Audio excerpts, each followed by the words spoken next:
Hi guys, Aceface back with another video for you, and today I have the second part of my Road to Las Vegas Open 2016. Just wanted to say first of all, thank you very much to my sponsor for this journey, which is Wargames. Please do check them out for all your hobby needs. Awesome company. Loads of systems covered, so whether it's 40k or whatever you're looking for, do check out Wargames for what you're looking for. Some great prices, and the service is second to none, so please do check them out. Right, so going on to this video, if you didn't catch the first video in this series, you probably guessed it from the title, but I'm going to the Las Vegas Open 2016, so absolutely awesome event, cannot wait.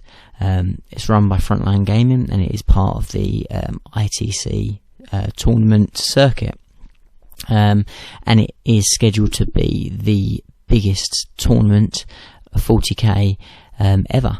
So there is over 300 people scheduled for it, which it's going to be incredible, absolutely incredible. And what I'm doing in this series is I'm documenting my journey to the event, from building the army, building the list, all the hobby element of it, all the practice games, and just everything that goes into preparing for such a huge tournament. So in this video, I want to talk about a warm-up event, in Norwich called Conflict. So I was very fortunate again that I managed to pick up a ticket for Conflict, which is one of the only ITC events in the UK, which is why I really wanted to play in it, because it was the best opportunity for me to get some really good practice on how the ITC works in regards to the way that the rules are slightly different from other formats. So awesome opportunity to get with it. So in this tournament, I was never set that this list would necessarily be the list that I would take to Las Vegas Open, because it's still very much a constantly evolving process, and you're always tinkering with your list and potentially even throwing it out and starting again. So it was by no means the end of the line, but I wanted to gauge how far away I was. So you'd probably be surprised, but I decided not to take my Tyranids, and being very honest, I suspect that I won't take the Tyranids to the Las Vegas Open. That's for a few reasons.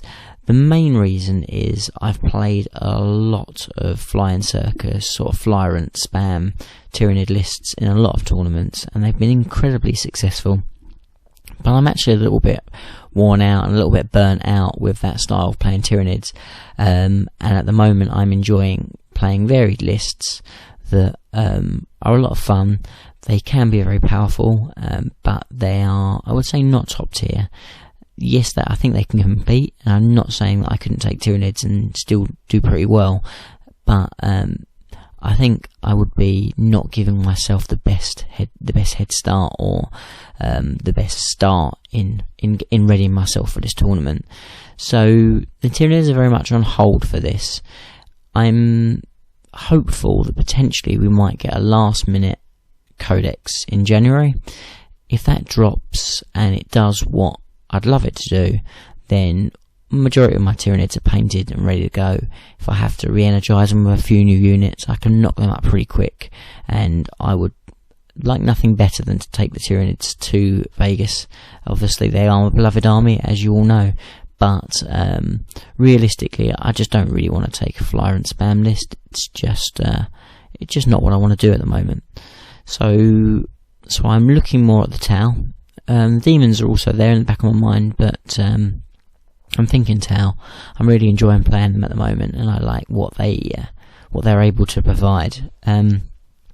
So I took the Tau to Norwich, and when I was planning my list, it was very, very soon to. So it was very recently the new decks had dropped. In fact, so soon that the tournament did have to modify the rule pack slightly to allow the new codex in. So that gives you an indication of how fresh the new codex was when I went to the tournament. By the way, what you're seeing now is you're seeing pictures from the tournament, so you can see some of the beautiful armies and some snaps of mine. But yeah, so hopefully you enjoy the pictures. But anyway, so I decided to go for a Tau list, and I will just go through my list briefly so you can get an idea of what I brought. So I decided to go for Shadow Sun as my Warlord. I decided not to go for the Decorium style new if you like, way of playing Tau. I went for an old-fashioned CAD. I just preferred what it did, in my opinion. We could talk about the whole coordinated fire bit forever, but I actually just wasn't necessarily interested in playing that way. So I went for an old-fashioned CAD. I took Shadow Sun as my Warlord. I just think Shadow Sun does offer quite a lot, and worked quite well with what else I had in the list. So I took Shadow Sun as my Warlord. I took 2 units of minimum Crute, just 10. I didn't give them any upgrades. They didn't have the sniper rifles, they were just bare minimum. I then took in my fast attack, I took 2 Wyvara Riptides. So I took my additional Wyvara, which was the newest addition. I really love the Wyvara. I think he's an incredibly competitive unit, very hard to play against, pretty survivable with the stimulant injectors, quite hard to put down, and very mobile, able to snatch objectives but also really put the hurt on both vehicles, and very elite expensive troops. So I think having an additional one with all that mobility was something that I really wanted to try, and something I thought would really pack a punch. So I took 2 of these, as I said, both kitted out in the same, which is with the Feel No Pain, the stimulant injectors. I then took, also in the fast attack, I took a unit of Pathfinders. These were predominantly my Markolites for the army. I would think potentially I should have taken more, but I needed to take a unit at least, so I took that minimum unit of Pathfinders. In the elite slot, I took the old reliable Riptide with the ion accelerator cannon, and the fusion blaster, twin link fusion blaster, very much to sort of sit there at the back. Very reliable, good save, lots of wounds, good toughness, great to fling those large pie plates up to the other side of the battlefield. Really kind of threatens the deployment, which I really like, that kind of element.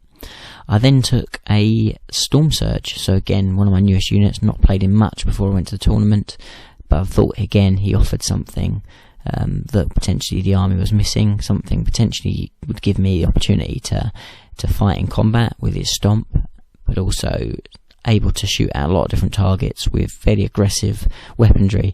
I took him with the Strength 10 AP2 large blast format because I like the range it gives you more than anything. So again, it's that for me, the thing I like about Tau, as much as I do play quite aggressive mobile Tau, I like the straight out of the gates aggression with long range, very powerful fire.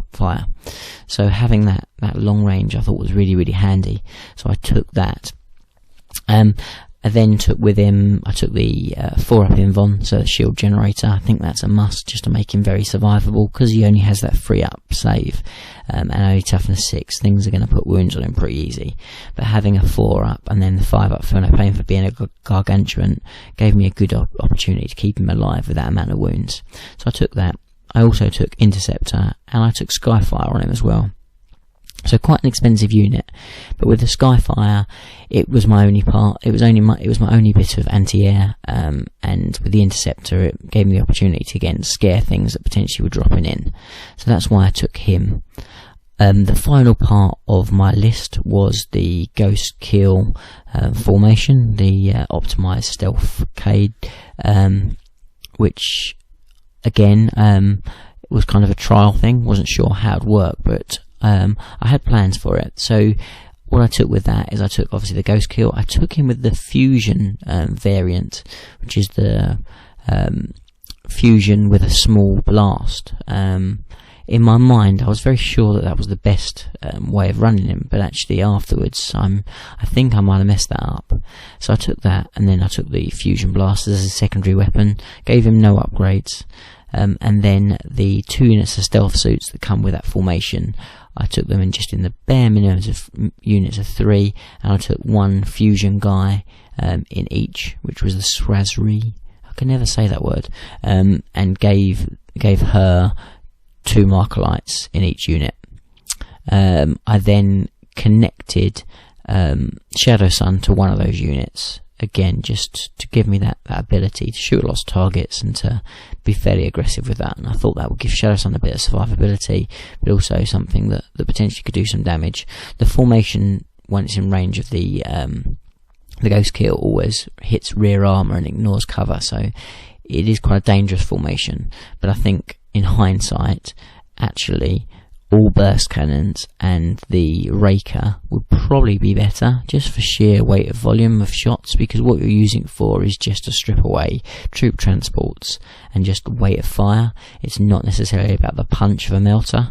So, you know, you live and learn, but I think that potentially was a mistake. And that was my 1850 points.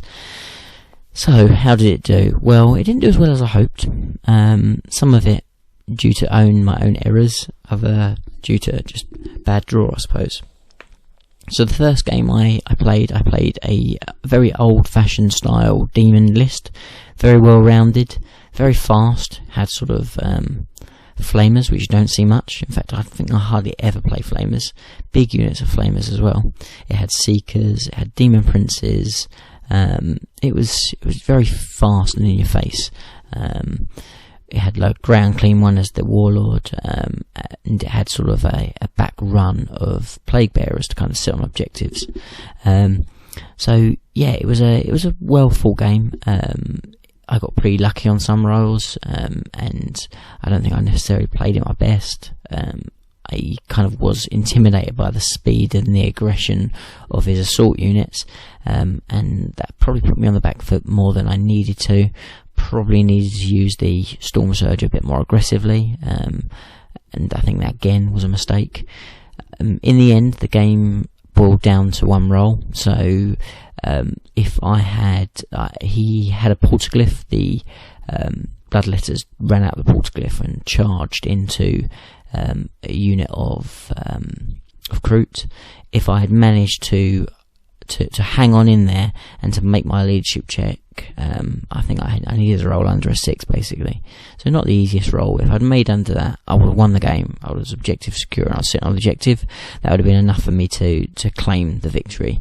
But as it was, I failed that. They ran off the board and demons were victorious. So I went down in my first game, which is always a bit of a nightmare in any tournament, because it's always hard to come back from that initial game loss when you're expecting to do well. And I was expecting to do well. There's not be about it. I've got a good list. I'm a decent player and I expect to do well in tournaments. So always to lose that first game is always a bit of a blow. And it's then how you react to that. So going on to the second game, I played a beautiful Eldar army. In fact, the Eldar army itself went on to win Best Painted Army, and it was a really stunningly Beltang, sort of lots of freehand, really pretty army. But the guy that played it, really nice guy. It was a fun game, but his list was far from optimised. It was very much around the aesthetics, the fluff. So, I mean, he had 3 falcons, he had some warp spiders, he had bits and pieces of everything. But, I pretty much steamrolled him, almost tabled him. We had a bit of fun with, there was a swooping hawk engaged with a unit of Kroot right to the end, and his ex-arch managed to hang on in there not to get tabled. But it was pretty much a whitewash, and that gave me the victory in game 2, which perked me up a little bit, I suppose, because that I realised the power of the list again, and I realised that I was just ultimately maybe unlucky and didn't play it perfect in the first game.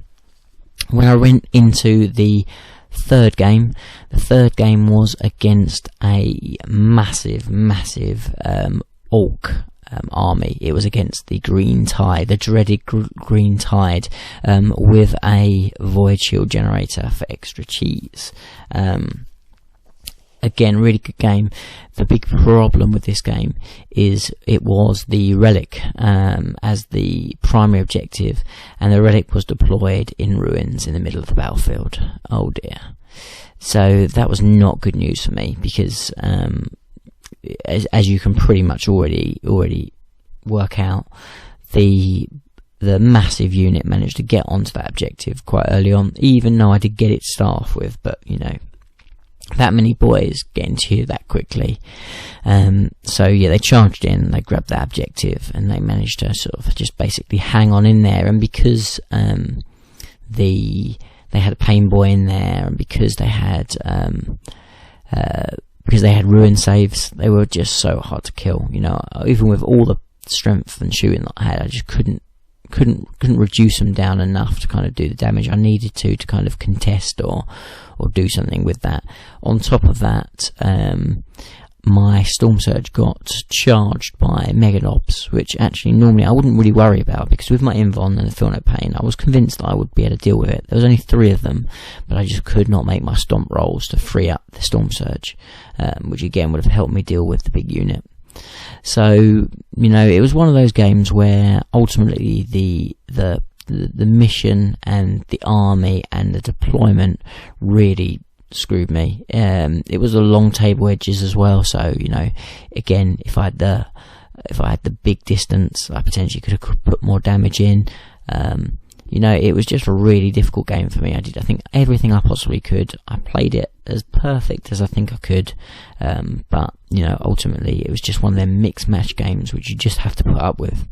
So I lost that game, and again, nice guy, one of these players that, and I'm sure he'll laugh if he does watch this, but he's one of these players that loves to put himself down.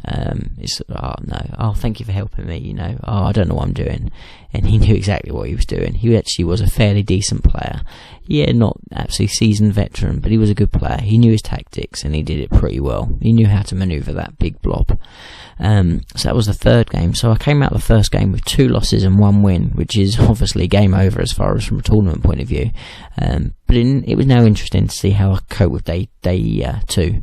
So day 2, the 4th game, I played a Thunderwolf Cavalry Death Star with some extra fun in there. So it had a knight as well. So it was sort of a couple of sort of semi Death Stars, and then it was a Sakaran and a knight and a flashy whirlwind with the small strength 8 AP3 barrage hits.